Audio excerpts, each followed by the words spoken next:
Ẹ káàbọ̀ sí iléeṣẹ́ wa. Gbogbo ọmọ Yorùbá, ọ̀rọ̀ rèé o. Ó mà ṣe o. Láìpẹ́ yìí ni arákùnrin kan jáde lórí ẹ̀rọ ayélujára. Ó bẹ̀rẹ̀ sí ní sunkún. Ó ní kí ló dé tó fi jẹ́ wípé orílẹ̀-èdè Nàìjíríà ó dàbí eléyìí. Kí ló fi jẹ́ wípé àwọn ọ̀pọ̀lọpọ̀ àwọn ènìyàn nínú orílẹ̀-èdè náà wọ́n like àti máa fi nǹkan máa falẹ̀. Wọ́n like àti máa sọ gbogbo ẹ̀ di cruise. Kí ni arákùnrin yìí sọ? Ó ní ṣé ẹ rántí wípé àwọn kan wà nínú igbó tá à ń pariwo wọn lẹ́nu jọ́ mẹ́ta yìí. Àwọn ọmọ tí wọ́n jí gbé ní Oríire community àti àwọn olùkọ́ tí wọ́n wà nínú igbó. Ṣé jẹ́ mọ̀ wípé àwọn Nàìjíríà gbogbo ọmọ ìlú sì wọ́n ti gbàgbé wọn. Eléyìí ni ọ̀rọ̀ tí arákùnrin yìí tó jáde tó bẹ̀rẹ̀ sí ní sunkún. Ó ní kí ló dé?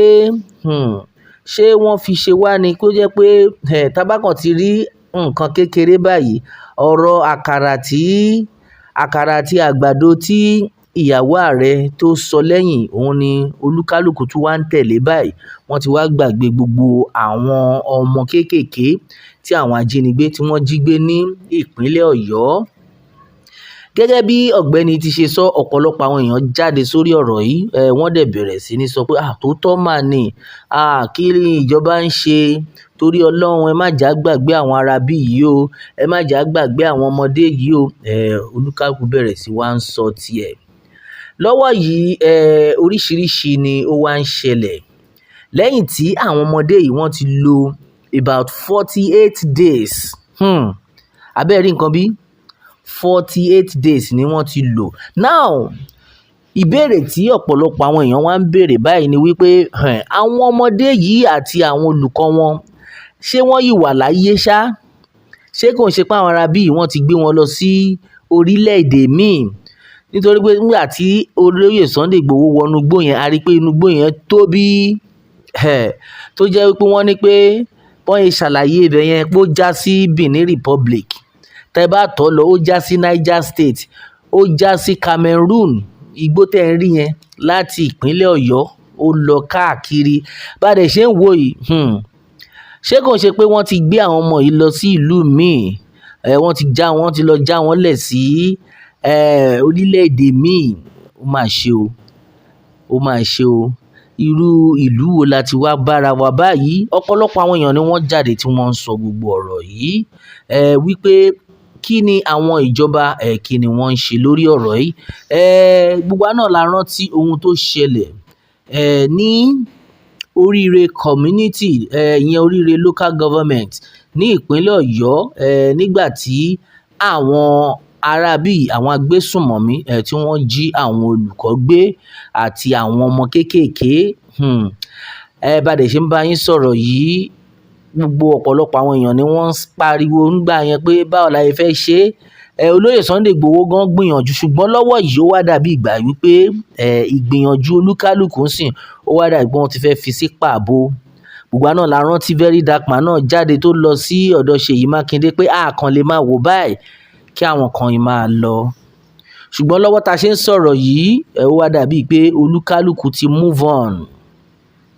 Àbẹ́ẹ̀ rí nǹkan bí? Ó wá dàbí pé olúkálùkù ti tẹ̀síwájú, kò tẹ̀ sẹ́ni tó tẹ̀ ń sọ sí mọ́. Kò sẹ́nibọ́dì tó ń sọ̀rọ̀ lé ọ̀rọ̀ yìí mọ́. Ó wá dàbí ìgbà pé àwọn ọmọ yẹn wọn wà important. Ẹ má jà gbàgbé wípé ìran ẹlẹ́ran ara ni àwọn ọmọ yìí náà, pàápàá jùlọ àwọn ọmọ kéékèèké tó wà láàrin wọn. Ọ̀rọ̀ yìí ni èèyàn kan dárúkọ, ẹni yẹn gbé jáde lórí ẹ̀rọ ayélujára. Abbas Willis lórúkọ ẹni tí ó sọ̀rọ̀ yìí jáde. Ó ní kí ló dé? Ó wá dàbí pé gbogbo àwọn ọmọ Nàìjíríà wọ́n ti gbàgbé àwọn ọmọdé yìí. Ká tó wí ká tó fọ̀, ọ̀pọ̀lọpọ̀ àwọn èèyàn ni wọ́n jáde, wọ́n sọ oríṣiríṣi lórí ẹ̀rọ ayélujára. Oníkálùkù mú èrò wọn jáde. Gẹ́gẹ́ bí Tama ṣe sọ, ó ní government is busy borrowing and planning how to defeat opposition party. Pé nǹkan tó kan àwọn yẹn nìyẹn. Most of them kedere ọ̀rọ̀ election òun ló bá ọ̀pọ̀lọpọ̀ nínú wọn abẹ́ẹ̀rí bí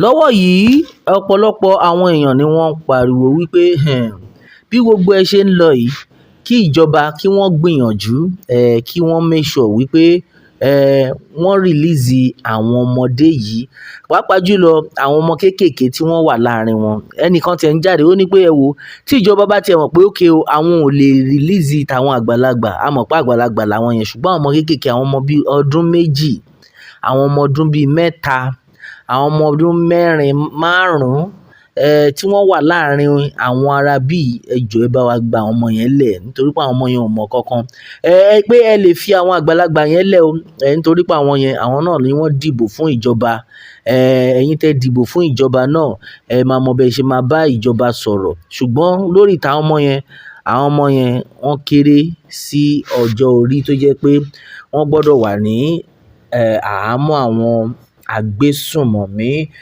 gẹ́gẹ́ bí Rashidi Eniola bóun ti ṣe sọ ó ní Nigerian government is the most wicked being on earth. Victims were kidnapped from their homes due to their inability to protect them as enriched in our constitution.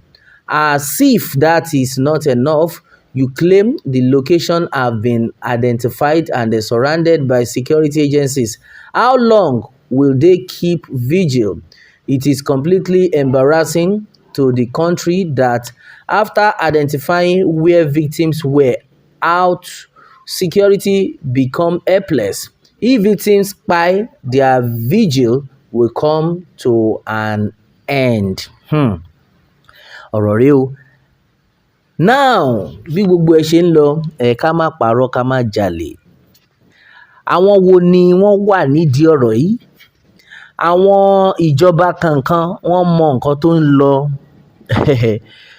wọ́n mọ nǹkan tó ń lọ nítorí pé ìdí tèmi fi ṣe sọ eléyìí àwọn ará bíi àwọn agbésùnmọ̀mí tẹ́ ń rí ojoojúmọ́ ni wọ́n ń gbé àwòrán ara wọn jáde àbẹ́ẹ̀rí bí ojoojúmọ́ ni wọ́n ń jáde tí wọ́n ń fi àwòrán wọn hàn tó jẹ́ wípé wọ́n á tẹ̀ tún máa gbójú wọn jáde wọ́n á máa ṣe give away wọ́n á máa ó tẹ̀ ní fọ́nrán kan tí mo rí láìpẹ́ yìí nínú fọ́nrán yẹn agbésùnmọ̀mí yìí ó so èèyàn mọ́lẹ̀ ìyẹn nìyẹn ó fojú ó dojú kodò wọ́n dẹ̀ so ọwọ́ ẹ̀ mẹ́yìn ẹ̀ ó dẹ̀ ń fídíò ẹ̀ ó ń fídíò ara ẹ̀ ọmọdé ni ẹni náà o ẹni tó ń fídíò èèyàn yìí kò lè ju bí 18 years lọ ó ń fídíò ara ẹ̀ ó dẹ̀ ń fídíò ẹni tí wọ́n so mọ́lẹ̀